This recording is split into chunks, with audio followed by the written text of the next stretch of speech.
Oke, setelah sebelumnya kita sudah menyelesaikan untuk kuesioner yang akan digunakan dalam pelaksanaan survei.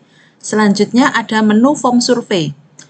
Menu form survei ini digunakan untuk mengatur tampilan visual untuk surveinya. Jadi di awal kita bisa mengatur untuk judul atau subjudul form surveinya. Contoh di sini kita sudah tentukan kemarin untuk survei kepuasan pengunjung restoran X ya misalkan.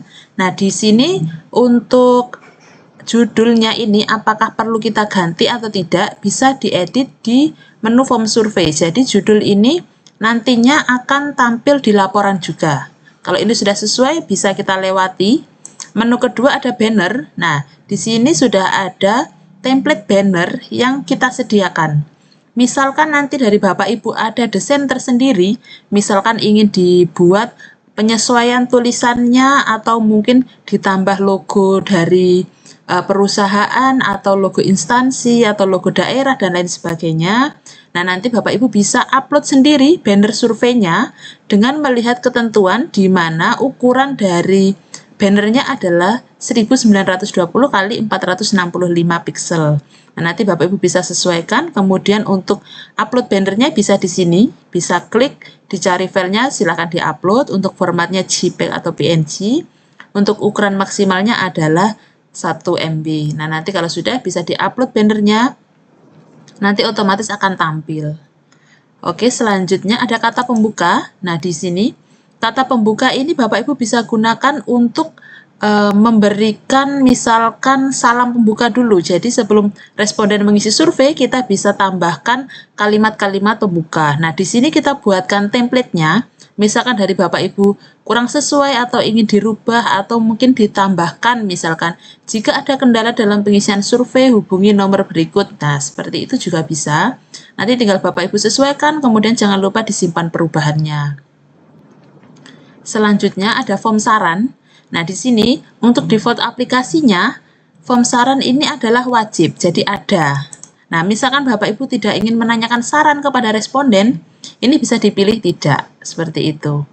Untuk judul form saran juga bisa diedit, misalkan ini kan saran atau opini Anda. Misalkan dirubah menjadi saran responden, atau mungkin saran atau opini saudara, seperti itu boleh. Nanti tinggal Bapak Ibu simpan perubahannya kalau ada perubahan. Yang selanjutnya ada kata penutup.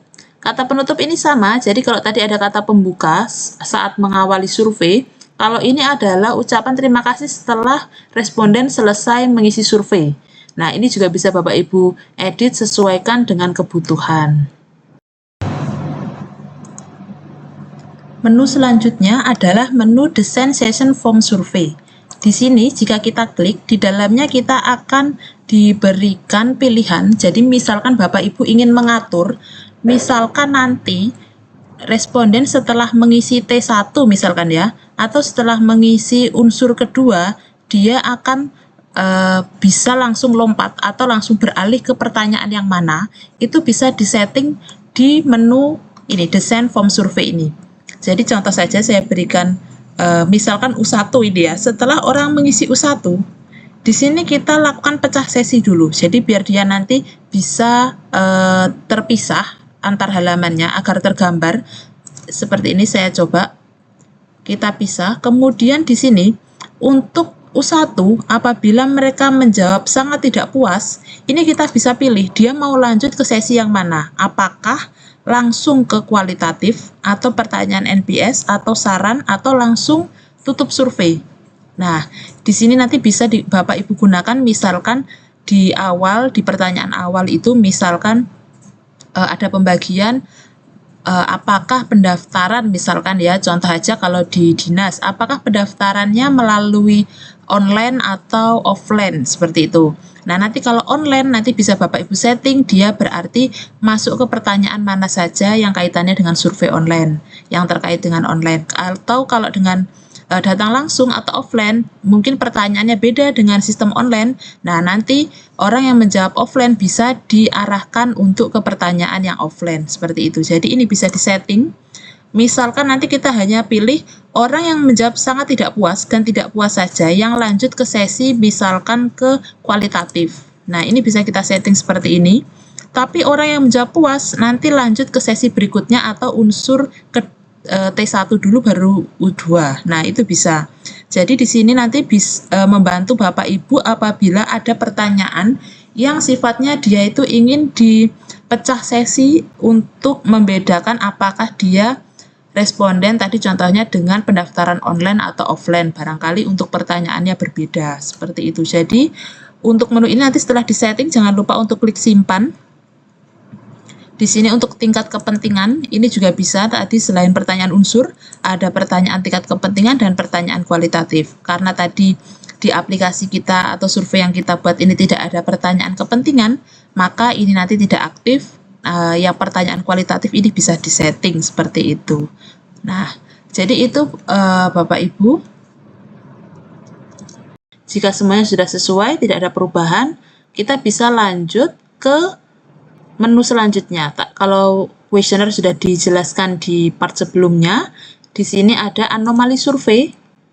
Nah, di sini anomali survei ini digunakan untuk pengatur batas toleransi ketidaknormalan data survei. Jadi, untuk mendeteksi apakah data ini anomali atau bisa digunakan atau dianggap valid gitu ya. Jadi, untuk anomali ini, Bapak Ibu perlu mencoba mengisi surveinya. Jadi harus mengetes saat mengisi survei. Jadi diharapkan membaca dengan detail, membaca dengan teliti, kemudian mengisi dengan benar.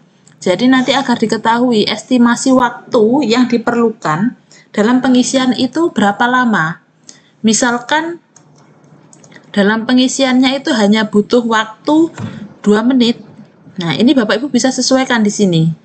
Estimasi waktu normalnya itu mengisi 2 menit. Jadi ini mohon disetting dulu untuk waktu estimasi pengisiannya, kemudian ambang toleransi.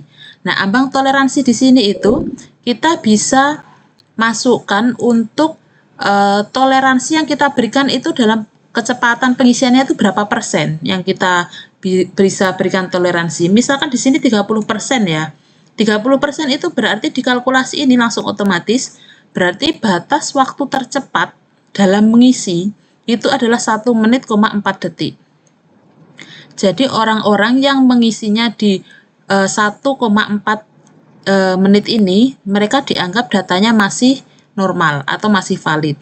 Tapi kalau ada yang mengisi misalkan 1 menit aja atau 1,2, itu berarti dia akan masuk kategori anomali. Atau dia batasnya itu setara dengan 84 detik dalam pengisian. Nah, seperti itu. Kalau ambang toleransinya diganti, misalkan kita ingin turunkan lagi 10%, maka batas waktu tercepat yang diperbolehkan adalah 1,8. Oke, kalau ini misalkan kita ganti lebih tinggi nih, 80%, maka orang yang mengisi dalam kurun waktu 24 detik, ini sudah dianggap valid. Nah, ini nanti tergantung Bapak Ibu dalam mengatur menyesuaikan gitu ya. Ini misalkan 50%. Jadi 1 menit. Kalau 1 menit udah dianggap valid bisa. Nah, nanti tinggal Bapak Ibu sesuaikan. Ini saya rubah misalkan 30. Ini ambangnya 2 menit, ini 30%. Jadi minimal dia dalam mengisi itu adalah 1,4 menit. Ini saya simpan dulu. Oke, nah setelah disimpan, menu selanjutnya yang bisa kita setting yaitu di geolocation. Nah, geolocation ini untuk kalau kita aktifkan, dia akan mencatat titik koordinat GPS pada saat responden tadi mengisi surveinya. Nah, ini digunakan untuk memvalidasi bahwa survei itu benar-benar dilakukan di lokasi yang ditentukan. Contoh, kalau misalkan tadi restoran tadi misalkan dia berada di kota Surabaya misalkan ya, di Jalan Pahlawan misalkan.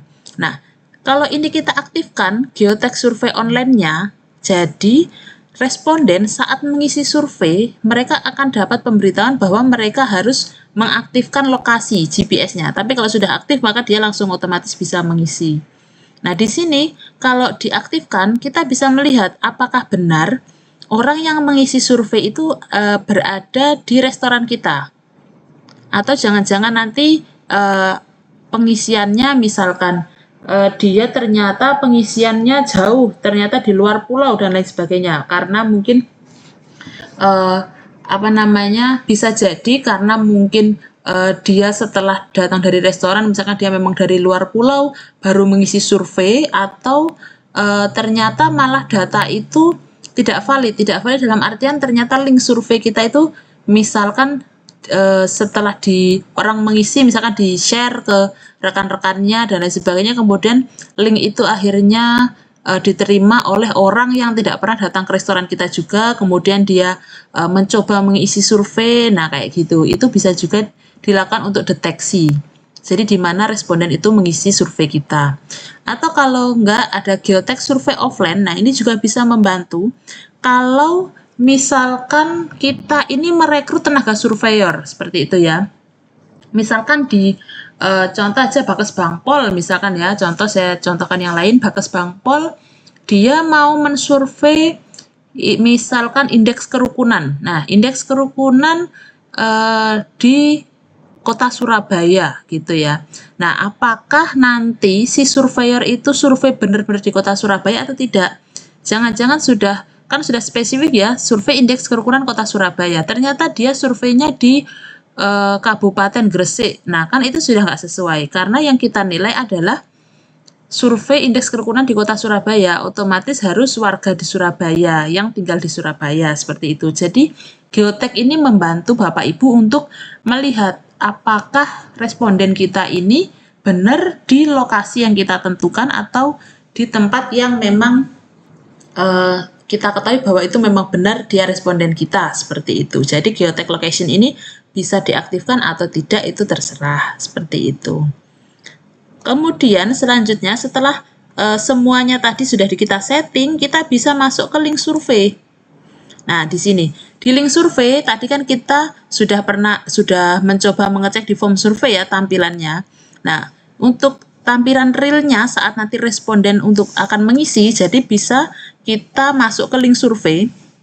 Nah, di sini sudah terlihat untuk semua jenis pertanyaan atau settingan yang harus kita masukkan. Jadi profil sudah kita input, sudah kita setting tadi, pertanyaan unsur sudah, kualitatif juga sudah, tambahan sudah, NPS sudah. Nah, kalau semuanya sudah terisi, sudah dicek, ini bisa kita klik konfirmasi. Artinya, kita sudah yakin, percaya bahwa kuesioner tadi sudah final. Oke, saya coba dulu konfirmasi. Nah, kalau sudah muncul seperti ini, ada link surveinya, kita bisa copy atau kita bisa langsung klik linknya. Ini berarti surveinya bisa dijalankan. Akun survei atau link survei sudah bisa digunakan. Nah, kalau misalkan survei ini saat sudah dibuat seperti ini, link survei sudah ada seperti ini, kemudian Bapak Ibu ternyata melihat ada pertanyaan yang masih salah.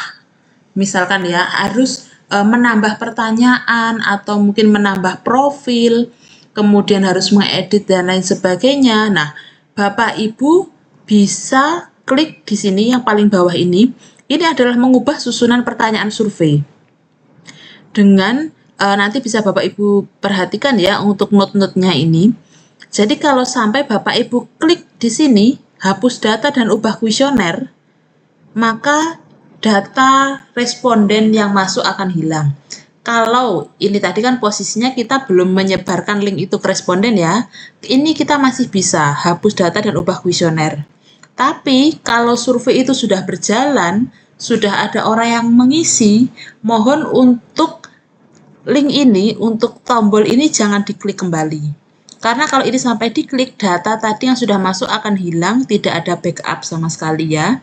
Jadi mohon diperhatikan, pastikan benar-benar sebelum survei itu atau link itu disebar ke responden, dipastikan bahwa pertanyaannya sudah sesuai, semuanya sudah sesuai, bisa dilakukan survei gitu. Nah, nanti kalau tadi misalkan setelah kita mencoba, kita melakukan tes 1 kali, ternyata kita kelewatan ada yang belum kita tanyakan, nah ini masih boleh kita buka. Yang penting belum link tersebut belum disebar ke responden. Seperti itu ya. Kalau ini kita klik ubah seperti ini tampilannya.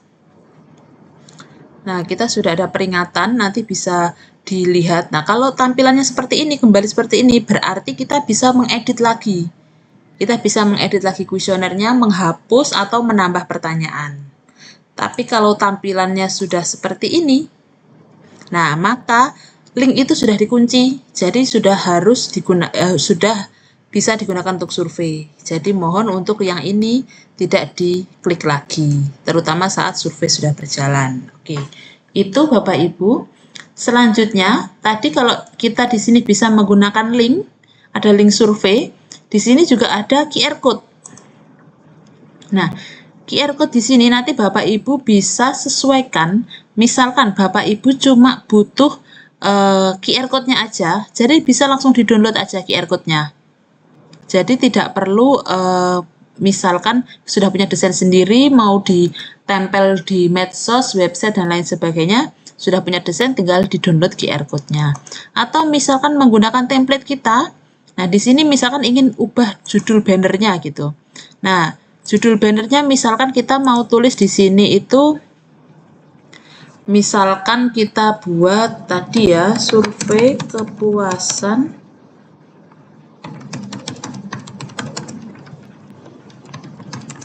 nah seperti ini. Misalkan kita tambahi tahun. Nah, misalkan seperti ini, kita update judul. Selanjutnya, untuk link survei, nah di sini saya akan coba tampilkan saat responden mengisi. Nah, ini adalah tampilan untuk responden dalam mengisi linknya. Jika sudah klik link, nanti akan muncul seperti ini bannernya. Ada informasi tadi, kalimat pembukanya. Kalau kita klik selanjutnya, ini saya coba isi cepat ya.